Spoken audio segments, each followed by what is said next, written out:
Les deux coups sont partis involontaires.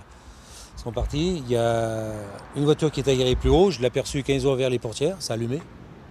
Et là, j'ai vu une personne qui venait dans ma direction avec quelque chose dans la main. Alors, je ne savais pas quoi.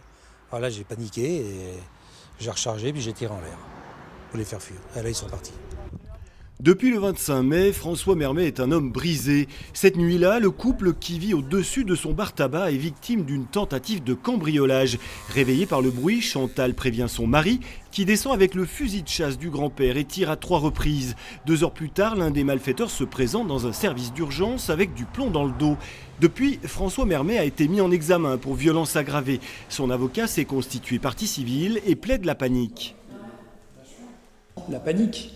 La panique de monsieur Mermet, la panique de madame Mermet, qui sont effrayés de pleine nuit alors que leur commerce est attaqué. Et je rappelle que leur commerce avait été cambriolé à de multiples reprises par le passé.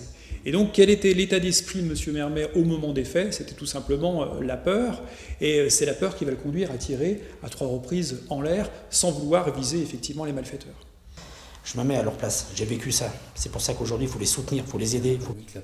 Comme les époux Mermet, Bernard, buraliste d'un village voisin, a été victime de 6 tentatives de cambriolage. Il s'est associé au comité de soutien monté par des habitants de Montrevel.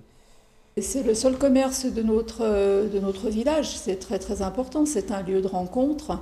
Et puis ce sont des amis, quoi. Ce sont des gens que j'ai retrouvés cette semaine dévastés. Traumatisée, Chantal, elle, n'imagine pas rouvrir son bar tabac. Trop de peur, trop de pression, trop de soucis, puis de crainte, la boule au ventre.